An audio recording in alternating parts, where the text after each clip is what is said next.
We are making Taiwanese beef noodle soup. This savory bowl of yumminess is considered the national dish of Taiwan for a reason. Beef noodle soup is most oftenly made with beef shank, so you need to see your butcher.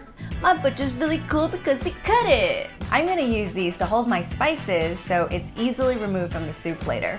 I skim the fat off a cold soup and I put it back into my pot. Beef soup made in a restaurant often gets its flavor from MSG, which I definitely do not cook with. Agave helps to bring out more of the flavor, which otherwise the MSG would have done.